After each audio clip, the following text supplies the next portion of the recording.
Hare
आमचे हरिभक्त परायण गोविंददादा, कुठलं गाव?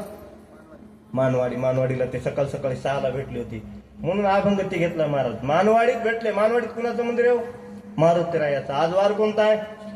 शनिवार आहे. त्यांनी शनिवारी सांगितलं होतं, महाराज कमिंग द फास्ट कीर्तनाला या म्हटली. योगायोगाने शनिवारी भेटले होते. मारुतीरायाचा दरबार होता. आज शनिवार आहे म्हणून मारुतीच्या वर्णासाठी अभंग घेतला. पुन्हा मला ज्यांनी फोन केला, महाराष्ट्रातील सुप्रसिद्ध भागवताचार्य, कीर्तनाचार्य, माझ्या 1-2 कथेमध्ये महाराजांची कीर्तन झालेत. मी 1-2 कीर्तन पण महाराजांच्या समोर बसून ऐकलेत. आज ब्रह्मांडातला पहिलाच योग आहे की महाराज माझ्या समोर आहेत. आता मै अवस्था कशी आहे मला माहितीये महाराज. शाळा भरल्याच्या नंतर, पेपर सुरू झाल्याच्या नंतर ज्या विद्यार्थ्यापाशी कॉपी असते आणि नेमकं शिक्षक त्याच्यापाशी जाऊन उभा राहतो. समजलं माझं बोलणं? ज्या विद्यार्थ्याकडे कॉपी आहे त्याच्यापाशी नेमका मास्तर जाऊन उभा राहावा. त्या विद्यार्थ्याची काय गत होते ती गत आज माझी आहे महाराज. आज हरिभक्त परायण भागाचं वैभव भीमरावजी महाराज फुटाणकर बाबा गुरुतुल्य आहेत. माझ्यापेक्षा वयानं मोठे, ज्ञानानं मोठे, बॉडीनं मोठे, दाढीनं मोठे, सगळे गुणच मोठे आहेत. महाराज आराम करायचा असतात तुम्ही घरी, पण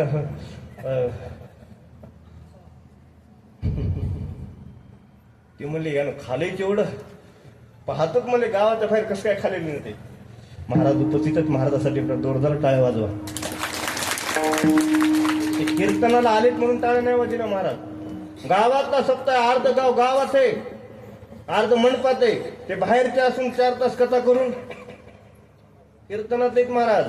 महाराज आहेत. महाराजाला पुन्हा एकदा धन्यवाद देतो.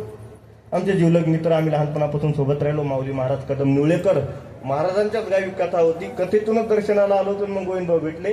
महाराजांनी कथा घेतली होती. शिवमहापुराण कथा महाराजांच्या गावामध्ये झाली.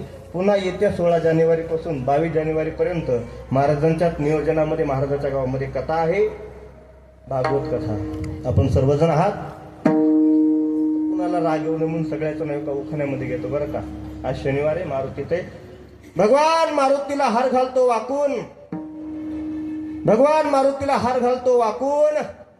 या सगळ्या भक्ती मंडळाचं नाव घेतो. लाडक्या बहिणीचा मान राखतो. लाडक्या बहिणी नाराज झाल्या का काय? विठाला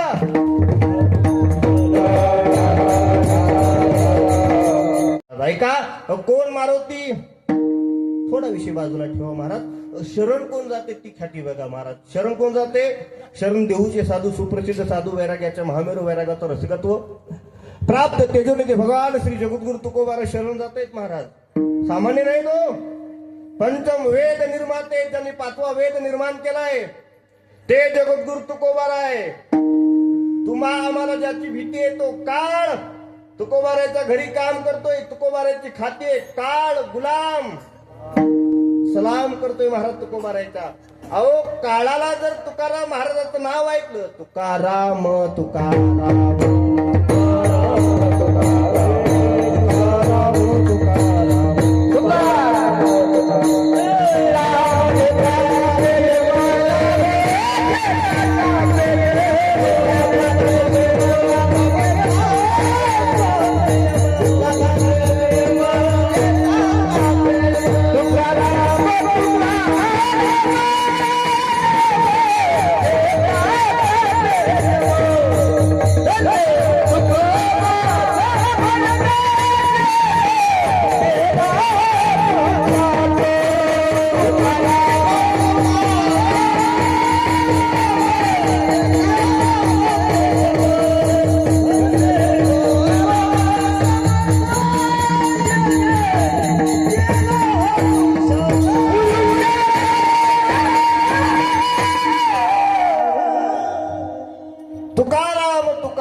नाम घेता का प्रियम महाराज ऐका.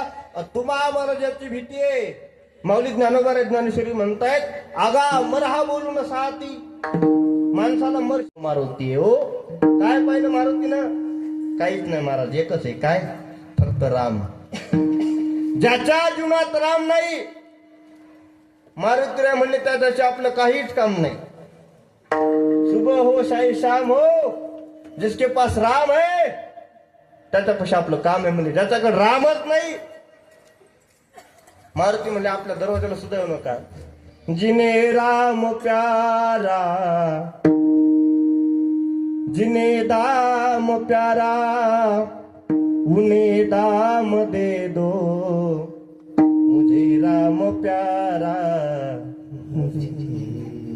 राम पाहिजे, रामाशिवाय दुसरं काहीच नाही हो. याच्या पुढे जाऊन तुम्हाला सांगतोय का, ज्यावेळी रावणाचा वध केला ते सगळी वानर सेना निघाली महाराज तिथून अयोध्येमध्ये आली.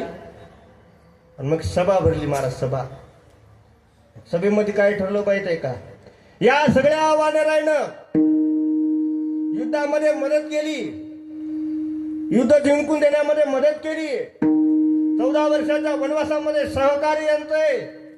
रावण मारू लागला, यांचे आपल्यावरती उपकार आहेत ना, या उपकाराची परतफेड केली पाहिजे महाराज. मग काय महाराज, प्रभू रामचंद्रानं हातामध्ये कागद घेतला, कागद, एका हातामध्ये पेन घेतली आणि त्याच्यावर पहिलं नाव टाकलं महाराज, श्री श्री श्री बजरंगबली मारुती. पहिलं नाव महाराज, म्हणजे निवडणुकीच्या फॉर्मचं सांगितलं मी, नाव टाकलं महाराज. त्याच्या खाली मग नलाचं, नीलाचं, जामवंत, मग असं एका एकानं मऊ पुन्हा यायचं, असं सगळ्याचं नाव टाकून दिले. म्हणजे तिथले सांगायला मी बरं का, इथले नाही, सगळ्याचं नाव टाकले महाराज. एका सकाळ झाली, अशा सोन्याच्या खुर्च्या मांडल्या, सोन्याच्या. सोनं माहिती ना तुम्हाला, सध्या काय ग्राम आहे, झाकून ठेवलं असतं तर वर काढून ठेवा.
कार्यक्रम म्हणजे एकदा गाव जेवण द्यायचं. कशासाठी हो? कीर्तन महोत्सव होतं. बोला, एकदा मथारीच्या कानावर देवाचं नाव पडावं, एकदा इनं मुखातून देवाचं नाव घ्यावं महाराज. नगर घुटण्याचा मंडप पडला की जे म्हातारी दिवसभर शेताला भांडे धुणं झाल्यावर घरला, गावातच थांबली नाही महाराज. 2 भावानं विचार केला, सप्ताह ठेवला म्हातारी मावशीच्या गावाला, गावात नगर भोजन ठेवलं, मावशी दिवसभर शेताला. आता नेमकं काय करायचं महाराज? गावातले सगळे 50 वारकरी बोलिले, म्हणजे बघा 50 वारकऱ्याला एक गोष्ट सांगतो. काय? आमच्या घरी तुम्हाला जेवणाचं निमंत्रण. मला सांगा, जेवणाचं निमंत्रण हे कोणी जाणार नाही का? महाराज प्रत्येक जण तयार झालो. याने एक 8 टाकली. 8 गोविंद भाऊ 8 कोणती टाकली माहिती आहे का तुम्हाला? आमच्या घरी येताना दारामध्ये बाजर आमची आई बसलेली असेल आणि घरामध्ये येत असताना एकदा रामकृष्णही घालायचा. काय घालायचा? काय घालायचा? रामकृष्ण. हो 2-4 महाराज म्हणले, होय हिनं मारुती कवा पाहिला नाही, हिनं महादेव कवा पाहिला नाही, हिला ज्ञानेश्वरी माहित नाही, हिला गाथा माहित नाही, हिला हरिपाठ माहित नाही, हिनं तुळशीला कवा पाणी नाही घातलं. येड्या बाबलीला घालते म्हणले पण तुळशीला घालीत नाही. ही आपल्याला रामकृष्णाला घालीत का? त्याच्यातलं एक जरा निबर होतं. मला हे तुझं चांगलाच आहे. मला रामकृष्णारी म्हणले की म्हातारी तांबे फुटणार. ते म्हणला भाऊ 50-50 देतो, म्हणजे 50-50 रुपये देतो. एकदा रामकृष्णारी म्हणायचे. ठरलं महाराज. 50 जण निघाले. ती म्हातारी दारात बसली होती. अशी आवाज द्या, थोडा आवाज. म्हातारी दारात बसली. महाराज पहिला गेलं की त्यांना जोरात घातला, रामकृष्णारी. तर म्हातारीनं असं डोळे वर करून पाहिलं. ती म्हातारी म्हणली, वेलकम. रामकृष्णारी म्हटली नाही महाराज, नाही म्हटले रामकृष्णारी. आता याला जर ती रामकृष्णारी म्हणल्या वेलकम म्हणले असेल तर मला असं विचारलं की दुसऱ्यांना रामकृष्णारी घातला असेल का? घातला असेल का? पण त्याने 50-50 रुपये घेतले होते ना, बिन घालता कसा जाईल? दुसरं पुढे आलं, रामकृष्णारी. त्याने म्हणली वेलकम. 50 जण महाराज मध्ये जेवाय बसले. पंचपक्वान्नाचं ताट पोटभर जेवले. आणि 2 भावाची तोंड बारीक. का? जिच्यासाठी सप्ताह केला ती 8 दिवस मावशीच्या गावाला, नगर भोजनाचा कार्यक्रम केला ती दिवसभर शेताला. आता गाव जेवण घातले. घर पूर्ण गावातले महाराज लोक घरी बोललेत. एका एका महाराजाला रामकृष्णारी म्हणलं तर उत्तर उलट येते. पण रामकृष्णारी म्हणत नाही ना. आता काय करायचं महाराज? त्यानं पुन्हा 50 जणांना सांगितलं, बघा जाताना काय करा, 50-50 रुपये घ्या आणि एकदा म्हातारीला काय म्हणा, रामकृष्णारी. जात येताना नाही म्हटली, जाताना. आता 50 रुपये दिलो महाराज, भजन्या नाही म्हणत का? 50-50 रुपये घेतले. पहिला भजना बाहेर आला. त्याने विचार केला, पहिल्यांदा रामकृष्णारी म्हणलो होतं, आता मंत्र बदलला पाहिजे. त्यानं मंत्रच बदलला. येताना रामकृष्णारी म्हणलं होतं, जातील म्हणला जय हरी. म्हातारी म्हणजे व्हाय ना घरी. त्याला व्हायनं घरी म्हटलं. बाकीचे 50 महाराज मधूनच गो गो त्याचा घरला महाराज आलेच नाही. तो तर 2 भावाला राग आला महाराज. 50 जणांना रामकृष्णारी म्हणलं, उलटून जबाब दिला महाराज. एवढा राग आला, एवढा राग आला, एवढा राग आला. जी म्हातारी त्या बाजू बसली होती ना महाराज, त्या 2 भावांना बाजच उचलली डायरेक्ट मारुतीच्या मंदिराकडे. ते मारुतीचं मंदिर असं दिसायला लागलं. त्या मोठ्या भावाने विचारलं, आई याला काय म्हणतात? म्हणजे मंदिराला काय म्हणतात? ती म्हणली, प्रत्येक गाव असते, गावात एक बिनकामिता असते. मंदिराला महाराज एवढा राग आला, एवढा राग आला, एवढा राग आला, एवढा राग आला. बाजर सगळं म्हातारी मंदिरात. तर 2 भावांना असं म्हातारीचं तोंड धरलं महाराज मारुतीच्या समोर. आई याला काय म्हणतात? म्हणजे मारुतीला काय म्हणतात? मंदिराच्या मध्ये नेलं बरं का. ती म्हातारी कमली माहितीये का? प्रत्येक गाव असते, गावात एक बिनकामिता असते आणि मध्ये बिनकामीचं बसलेलं असते. ती मारुती राहायला बिनकामीचं म्हटली. मला म्हटली असती तर सपादून घेतलं असतं. 10-5 रुपयामुळे सपादून घेतलं असतं. आता खरं सांगा, मारुतीनं सपादून घेतलं असेल का? बोला ना महाराज. खिशातला मोबाईल काढला, यमाला फोन लावला, म्हातारीचा टप्प्यातच गचकली. तशी म्हातारी पुढून नेली होती महाराज. प्रेतच बाहेर काढलं होती तर. आणि मग तिची अंत्यविधी महाराज केली आणि तिचं मड जाळून टाकलं महाराज. दृष्टांत संपला नाही. ऐका काय केलं त्या म्हातारीनं आयुष्यभर देवाचं नाव. आता मला विचारायचंय, ज्या स्त्रीनं आयुष्यभर देवाचं नाव नाही घेतलं, मेल्यावर देव जवळ देईल का? बोला बोला बोला. 2 भावानं विचार केला. हिनं आयुष्यात कधी देव पाहिला नाही, देव कानाला ऐकला नाही, मुखातून देवाचा शब्द बाहेर काढला नाही. आता इतका उदार झाला पाहिजे. ज्ञानेश्वरी वाचणारे पोर होते महाराज. ज्ञानेश्वरी वाचायचे. ज्ञानेश्वरीमध्ये 12व्या अध्यायात एक ओळी आहे, मोक्ष देवनी उदार काशी हो यकीर. या जगामध्ये मेल्याच्या नंतर सुद्धा माणसाचा उद्धार होतो तो म्हणजे काशीमध्ये महाराज. आता काय करायचं, म्हातारीचं मेली, आता एकच आहे काय, म्हातारीचे हाड कोण्या कोण्या वाटणं काशीमध्ये. बाबा एवढ्या मोठ्या डब्यात म्हातारीचे हाड घातले, एवढ्या डब्यात, लहान व्हायला का डबा मोठा करायचा, एवढा डब्बा भरला महाराज. आणि ते डबा एका बॅगेत घातला आणि ते मोठा भाऊ 2-4 ड्रेस आणि 2-3 धोतर आणि ते म्हातारीचे हाड घेऊन निघाला महाराज. हातगावून जे बसला,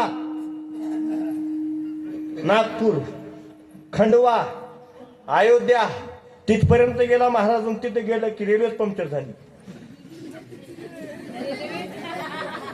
झोपलेत का कशी, जागे चेक करायलो.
बरं मी आतापर्यंत कोणाला टाळ्या वाजव म्हणलं की राग गेल्या. वर्षाच्या आधी तिकीट काढलं, समजा 2 महिन्यांनी बुक केलं महाराज. नांदेड ते हैदराबाद, नांदेड ते हैदराबाद तिकीट बुक केलं.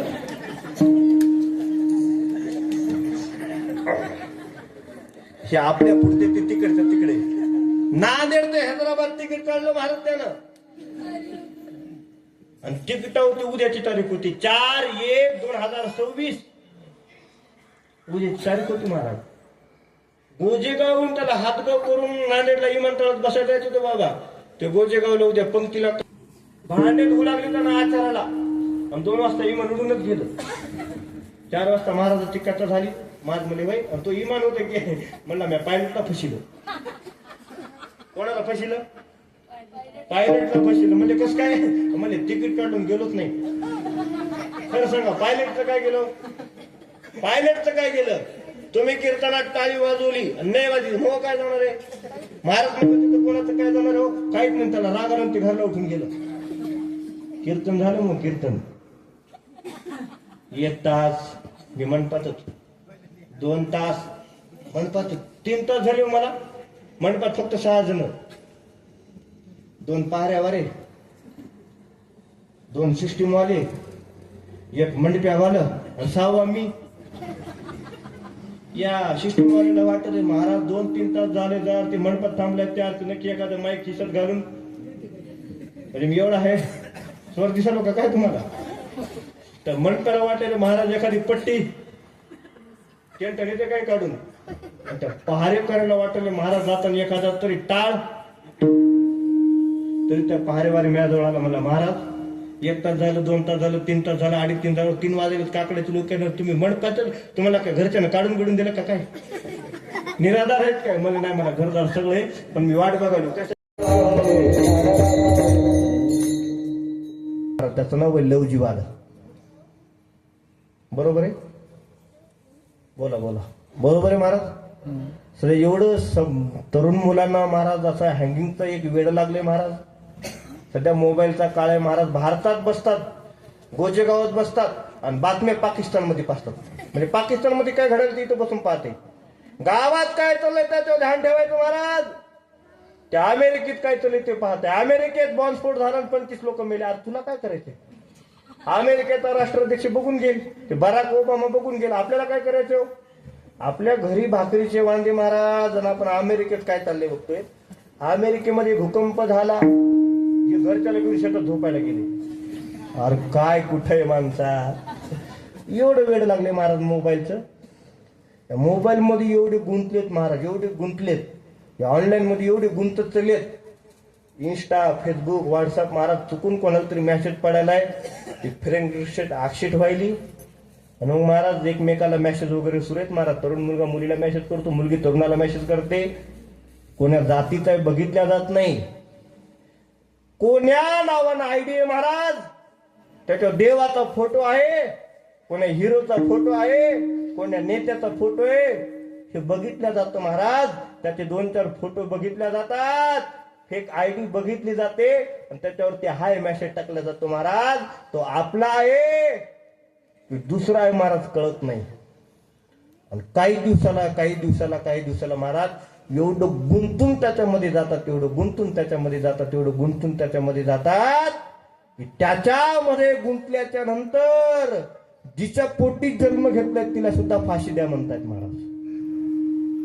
तुमच्यात नांदेड जिल्ह्यात घटना घडली महाराज. मला बोलायचं नव्हतं कपडे असले हो, पण रस्त्यानं चालताना तो ताट मानेनं जगला पाहिजे महाराज, ताट मानेनं. त्याच्यासाठी कीर्तन आहे महाराज. हे कीर्तन ऐकल्याच्या नंतर तुमच्यात सुधारणा झाली पाहिजे महाराज, तुमच्यात. आमचं काय हो, माझं वय किती माहिती तुम्हाला. माझं वय असं 24-25 चालू आहे सध्या. 24-25 सध्यामध्ये मी आता सांगितलं 21 लाखाची गाडी आहे. पण एवढं कीर्तन करून तुम्ही मला 2-4 हजार 5-10 हजार रुपये देणार आहेत महाराज. मी कीर्तन करणार, 5-10 हजार रुपये घेऊन घरला जाणार, तुम्ही सुद्धा तुमच्या घरला जाणार. जेवढं काय सांगले ते मंडपात राहणार. 8 दिवसावाला टेंट काढून नेणार, या टेंट मध्ये ते सगळं मिसळणार. गावाच्या बाहेर गेलो गंगेला ते मंडप धुणार आणि ते सगळं सांगितलेलं मंडपानं नदीनं. तुम्हाला महाराज काहीच फरक नाही. दशाला एक गोष्ट सांगू तुम्हाला, इथं देव राहिले हो. देवाला महाभारतातलं युद्ध संपवता आलं नाही महाराज. संपवता आलं का नाही हो, नाही संपवता आलं. देव जन्माला आले, 14 वर्षाचा वनवास देवाला नाही संपवता आलं महाराज. ज्ञानोबा राय, तुकोबा राय, नाथ महाराज होऊन गेले हो. त्यांना सुद्धा समाजानं वाईट म्हणलं. अहो ते सुद्धा समाजाला स्वीकारू शकले नाहीत ना. तुम्ही सुद्धा माझं ऐकणार नाहीत याची मला पक्की गॅरंटी आहे महाराज. पण कुणतरी आपल्या जीवनामध्ये महाराज आचरण सांभाळलं पाहिजे. माझी तरुणांना एक विनंती आहे महाराज, काम कमी करा. इथं बसलेल्या वडिलांना प्रत्येकाला सांगतो, पोरग शेतात नाही गेलं ना अजाबात काही म्हणायचं नाही, घरी झोप पण नीट झोप. तू शेतात जाय ना काहीच नाही. मी बाप घरी शेतातून घरी आला की त्याच्या पाठीमागे घरानेच पप्पा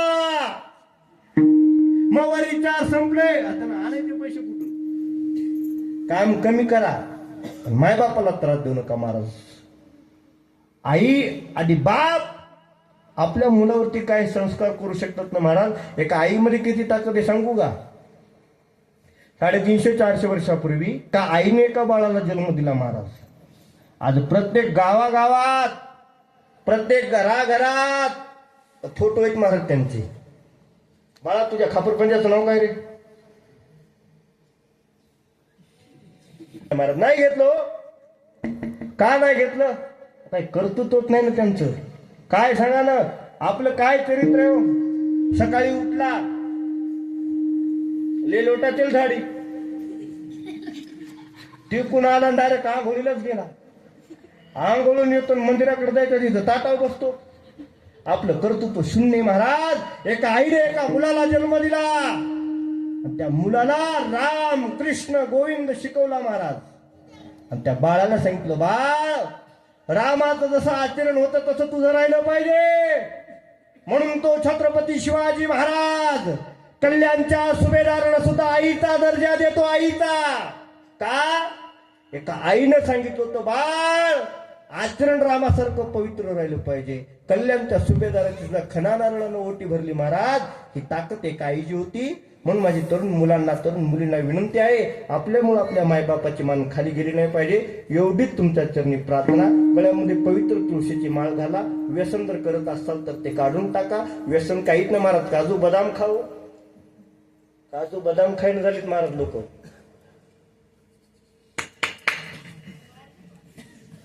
त्याच्यासाठी नाही महाराज. काजू खा, बदाम खा, तंबाखून, गुडेन, बिटकेन 4-4, 5-5, 6-6, 8-8 वर्षाचे पोरं दारू प्यायलेत मला. मी तुम्हाला दाखवू शकतो 8 वर्षाच्या पोरांना दारू प्यायली. खरे खोटे तुम्ही रोज बघतोय महाराज. मुलगा काय करतो? बापाचा मर्डर करतो. मुलगी काय करते? आईचा मर्डर करते. त्या घटना समाजामध्ये घडू नये म्हणून याची सुरुवात आपल्यापासून करायची महाराज. झालेली शिवा विश्वमाऊली ज्ञानोबाराच्या चरणी, सद्गुरू मोतीराम महाराजाच्या चरणी, ग्रामदेव मारुतीरायाच्या चरणी अर्पण करतो. जेवढं काही चांगलं असेल ते सद्गुरू मोतीराम महाराजाची कृपा आहे. जेवढा काही वेळा वाकला शब्द माझ्या वाणीतून निघाला असेल तो माझा शब्द मला परत करावा. झालेली सेवा अर्पण करू. चाल घ्यायची. विठ्ठल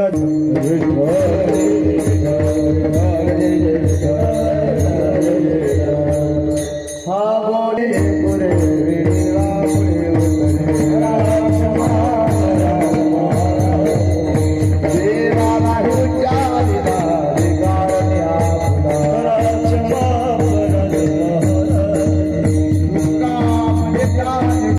रेल्वे कुठं जाणार नाही. आता 2 दिवस रेल्वे कुठं जाणार नाही याने विचार केला. आता काय करायचं? महाराज अयोध्येमध्ये खाली उतरलं. एका हरिभक्त परायण महाराजाच्या घरी गेलो. ती बॅग ठेवली. महाराज त्याला अडचण सांगितली, बघ मला काशीला जायचंय आणि 2 दिवस पटरी थांब झाली पाहिजे महाराज. ऐका, ते महाराजाचं घर होतं. महाराजाला नाही कसं म्हणायचो. बॅग ठेवली, बायकोला स्वयंपाक करायला सांगितला. फर्स्ट क्लास मध्ये जेवला महाराज, आणि जेवला की जे झोपला. 2 दिवसालाच उठला. आंघोळ गिंगोळ केली, नाश्ता पाणी घेतला महाराज, बॅग उचलली. जशी बॅग उचलली की लक्षात आलं बॅगेतलं काहीतरी हरपले म्हणला. खटकन चेन उघडली, मध्ये बघायली बॅगेमध्ये तर हाडाचा डबाच गायब. हाडच नाहीत मसारीचे. आता काय करायचं? त्या महाराजाला बोलले, महाराज तुमच्या घरी कोणी पिशवीच केली का? ते म्हणलं बायकोला नादच आहे आपला. महाराजाचा पिशवी इतकायचा. तेव्हापासून मी कोण्यात महाराजाचं मुक्काम करीत नाही. आपण भलं, आपलं घर भलं. महाराज त्यानं त्याच्या बायकोला बोलले, होय इकडे ये. म्हणली काय? म्हणली या महाराजाच्या डब्यामध्ये बॅगीमध्ये एक डबा होता, घेतला काय? ते म्हणली झालं काय? ते म्हणलं झालं काहीच नाही. डबा घेतला का? म्हणली हो. कुठे?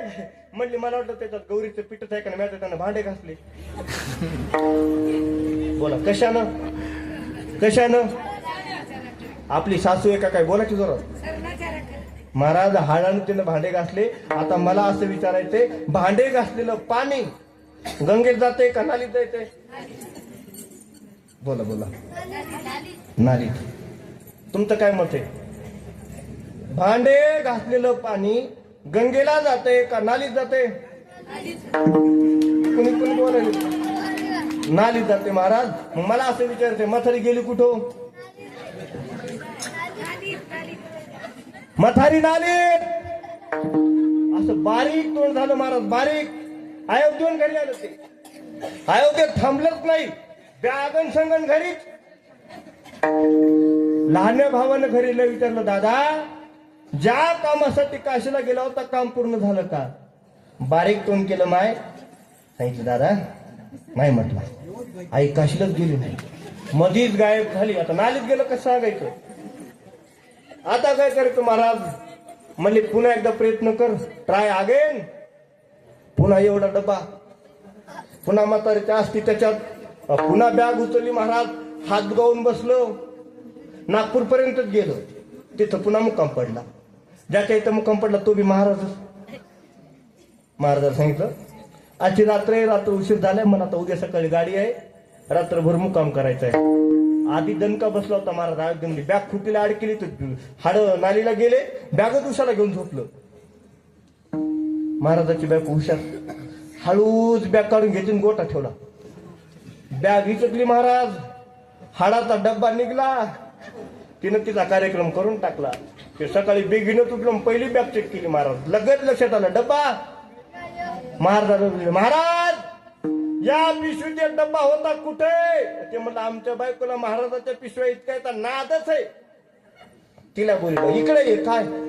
या महाराजाच्या बॅगीमध्ये एक पिशवीमध्ये एक डब्बा होता कुठे? म्हणली झालं काय? झालं काय इतका डब्बा कुठे? म्हणजे डब्यात काय होतं सांग. म्हणली काय होतं सांगा की. ते डब्बा कुठे म्हणले. म्हणजे काही नाही सांगा. मला वाटलं त्याचा दात घासायचं म्हणजे नसे का नाही. मी तर त्यानं दात घासली. कशानं दात घासली? हाडानं. आता मला असं विचारायचंय, दात घासल्याच्या नंतर माणूस असो स्त्री असो थुकतंय कुठं? नालीत. म्हातारी गेली कुठं? ठीक आहे, गोजेगावची नव्हती. बोला ना जरा जोरात. म्हातारी गेली महाराज नाली, तर तिथून वापस आलं घरी. बारीक तोंड झालं महाराज. आता ऐका, भावाला सांगितलं दोनदा म्हातारी काशीला नेण्याचा प्रयत्न केला, पण दोनदा काहीतरी विघ्न आलं, म्हातारी काशीला गेली नाही हो. आता काय करायचं महाराज? घरचीच गाडी काढली. शिटीतला महाराज होता. बाबा पुढचा महाराज पुढच्या सीटवर, म्हणजे मोठा भाऊ पुढच्या सीटवर, लहाना जोड मागच्या सीटवर. आता एवढा डबा नाही केला त्यानं. दोनदा त्याच्यात संपलं ना. आता एवढी डबा चांदीचा, एवढा चांदीचा डबा केला, तर त्यामध्ये म्हातारीच्या अस्थी टाकल्या आणि त्या मोठ्यानं तो डबा खिशात ठेवला आणि गाडी चालवायला लागलो महाराज. गोजे गावातून गाडी निघाली, हातगावर गाडी गेली की मागून लहान नाव दिला, दादा हाय का? ते गाडी चालवता असं खिशात बघायचं, हाय हाय. म्हणजे काय हाय हो? म्हातारी खिशात हाय. हातगावून गाडी नांदेड पर्यंत गेली, लगेच पाठीमागून आवाज दिला, दादा हाय का? तर पुन्हा गाडी खिशात बघायची महाराज, हाय हाय.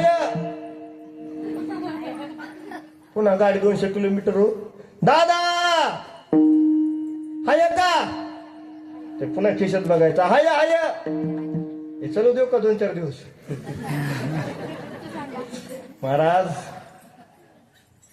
त्या मागचीला डाऊटच आला.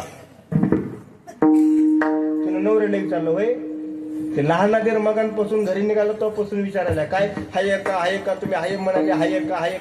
नेमकं काय झालंय? त्या मोठ्यानं त्याच्या बायकोला सांगितलं, तुला म्हणून सांगतो, कोणाला सांगू नको. 2दा म्हातारी काशीला नेण्याचा प्रयत्न केला, 2दा म्हातारी काशीला गेलीच नाही. आता चांदीची डबी करून खिशात घातली. मोठ्या सुनाला कळालं, म्हणजे मोठ्या स्त्रीला कळालं महाराज, लहानीला माहितच नाही ना. काशीमध्ये गाडी पोहोचली महाराज.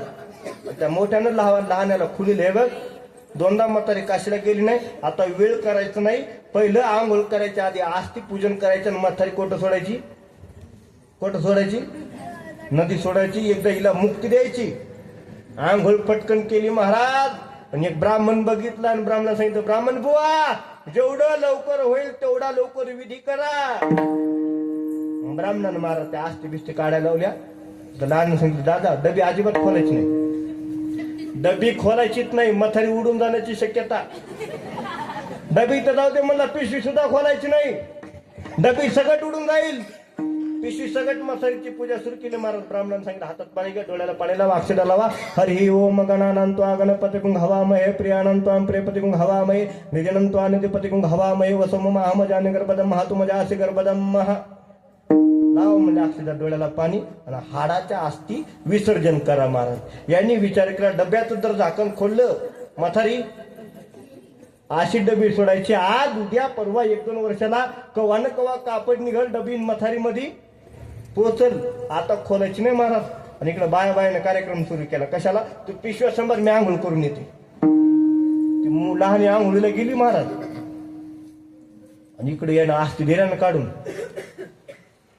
त्या लहानीने विचार केला, बाप जन्मात पहिल्यांदा काशीला आले, सूर्य दिसायला सूर्याला पाणी व्हायला पाहिजे, अर्ध दिलं पाहिजे. तिनं अशी ओंजळ भराय काढली महाराज. जशी ओंजळ भरली का त्या आस्ती वाहतच आल्या ते डबं चांदीचं. जसं हिनं ओंजळ भरली महाराज ती चांदीची डबी हातात. अशी चांदीची डबी बघितलं तुम्हाला काय वाटेल टाकून द्यायची असं. तिनं कमरलाच फसली. पटपट आंघोळ केली महाराज. वरी आली, कपडे बदलली, हळदी कुंकाचा कार्यक्रम झाला. 2 भावाला आनंद झाला. एकदाची मथारी काशीला. पटकन गावात आली, मला फोन केला, महाराज एकदा मथारी काशीला पोहोचले, आता तुमचं कीर्तन गावात होणं गरजेचं आहे. भव्य मंडप टाकला महाराज. 2-4 तालुक्यातले महाराज लोक बोलले आणि मग कीर्तन सुरू झालं. कीर्तन संपलं आणि मेन कार्यक्रमाच्या पंक्ती बसल्या, म्हणजे जेवायच्या पंक्ती बसल्या महाराज. हे लांब लचक पंक्ती. पंचपक्वान इकडून बासुंदी तर तिकडून गुलाबजाम. वाढ सुरू झाली महाराज. वाढ आहे संपली हो. आणि ब्राह्मणाने हातात माहीत घेतलं. सावधान मंत्र चुकला का काय? वदनी कवल घेता. ए यार पंगत नाही घरचे उठून येतात महाराज. ब्राह्मणानं मंत्र सुरू केला आणि त्या लहान्या सुनला म्हणजे लहानीला आठवण झाली की भगवान शंकराच्या काशीमध्ये आंघोळ करत असताना, नदीमध्ये आंघोळ करत असताना मला भगवान शंकरांनी प्रसाद दिलाय, म्हणजे चांदीची डबी दिली, उघडून बघितली पाहिजे. कमरत हात तिने पुन्हा बाहेर काढला महाराज आणि तिथं ढाकण उघडलं. तर डबीचं झाकण उघडलं. तिला मध्ये हाडं दिसली. ते हाड नाही म्हणते, ती म्हणली भगवान शंकराची विभूती आहे, विभूती. आणि हळदी कुंकाच्या कार्यक्रमासोबत एकदा हळदी, एकदा कुंकवात, एकदा त्या हाडात. अख्ख्या पाहुण्या महाराज. लावता लावता लावता मोठीनं बघितलं महाराज. डबी बघितली मोठीनं, डबी चांदीची डबी. चांदीची डबी बघितली रे बघितली. मोठीनं अंदाज काढला, मथारी घडला. ती घरी थांबलीच नाही ना. घरी थांबलीच नाही, तिनं मंडपात गाठला. मंडपात आली ती. थांबा. एवढा जोरात बायकोचा आवाज. यानं माग करून बघितलं. बायको थांबा म्हणती. ज्या आरती एवढा गरजा करते ती त्या आरती मथारी घरी. दृष्टांत संपला. मला सांगायचे काय का, ज्या स्त्रीनं आयुष्यावर देव पाहिला नाही, देवाचं नाव नाही घेतलं, देव कधी कानानं ऐकलं नाही, कधी कोणा देवाची पूजा पाहिली नाही,